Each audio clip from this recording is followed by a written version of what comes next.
Welcome to chapter 4 of the book of 2 Samuel. Before we get into the book itself, I wanted to show another book. And it's our English entities of the book of Revelation. I don't know how well this will show. We got a glare coming against it because it's a shiny surface, but it's back in print. And it goes through all the entities of the book of Revelation and how they're related to the Greek Old Testament and so forth. It's really a good book if you are looking for a good study guide. It doesn't go into trying to explain all the things of the future, things like that, but it accentuates each entity. Like right here, an entity is purple. And so it goes in, shows how it's used in purple goods, and then in purple is used in the Old Testament in Esther 1 and so forth. And it goes through like 300 or 400 entities in the book. So it's back in print, and we're working on the analytical lexicon. It's also going to be in print in a few days or a week.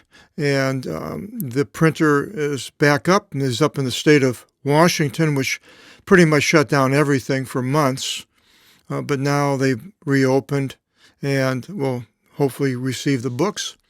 Now, as we go into this chapter, it begins, and Ishbosheth, son of Saul, heard that Abner has died in Hebron. And when the last chapter goes through about how Joab ends up stabbing Abner and he died and so forth. So now Ishbosheth, who was the king of the northern country of Israel at the time of Saul, hears, and his hands were faint, and all the men of Israel were disturbed. And there were two men. There's Theo, we have duo for two, and android for being manly, and igumenoi for a hegemon, a leader. Two men being leaders of the confederation to Ishbosheth, son of Saul. So maybe he wasn't actually the king, the leader, whatever. But these men, the name to the one was Banah, and the name of the second, Devtero, we have Deuteronomy, the second law, second book of the Bible. His name was Rehab. And the sons of Ramon of the Beerothite, whoever that was from out of the sons of Benjamin, some small family. For also Beeroth was considered among the sons of Benjamin. And the Beerothites ran away into Gittim and were there sojourning until this day. So they're the Beerothites.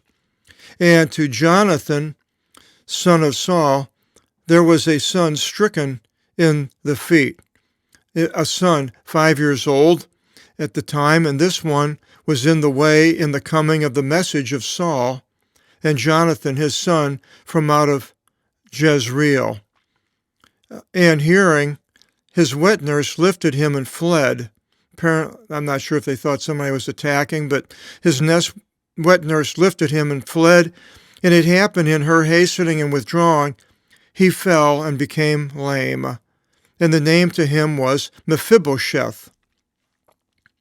And the sons of Ramon the Beerothite went out, Rehab and Banah, and entered in the sweltering heat of the day into the house of Ishbosheth. And he was asleep in the bed. Kiti, coitus, comes from that bed, in the midday. And behold, the doorkeeper of the house was cleansing wheat somewhere outside, and he slumbered and slept. And Rehab and Banah, his brother, escaped notice.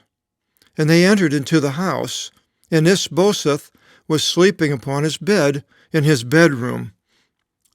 And they struck him, put him to death, and, removed his head, and took his head and went forth in the way according to the west the entire night. And I can't imagine this woman or person that was cleaning the wheat going in and seeing this headless man.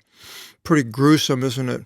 They were doing a lot of gruesome things back in those days, like foreskins of the Philistines to prove your manhood and so forth. And they brought the head of Ishbosheth, cephalic, has to do with the head, to David in Hebron. And they said to the king, "Behold, the head of Ishbosheth, son of Saul, your enemy, who sought your life. And the Lord gave to our master, the king, punishment of his enemies as this day, from Saul your enemy, and from his seed," spermatos, of sperm, seed, derivative. And David responded to Rehav and to Baanah, his Adolpho brother, sons of Ramon the Beerothite, and he said to them, "As the Lord lives, who ransomed my soul from out of all affliction, that the one reporting to me that Saul has died, and he was one announcing good news before me, but I constrained him and killed him in Ziklag, in which he must have thought to be giving me good news." Evangelia, good news in the New Testament of Jesus. Good is Ev, and Angela is a message, a good message, good news.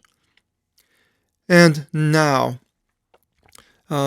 wicked men killed a just man in his house upon his bed. A lot of derivatives. Kenin, Andres Poneuri, Apektinon, Andra Vikeon, and Toiko Avtu, Epi Tiskitis Avtu.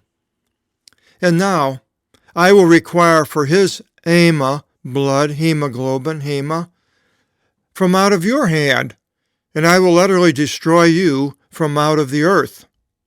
And David gave charge to his servants, and they killed them, and lopped off their hands, there we go, and feet, and hung them upon the fountain in Hebron.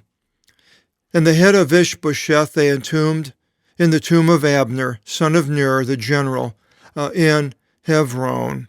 So the end of the northern kingdom. Now we go into chapter 5. David is anointed king over Israel, which was the northern kingdom.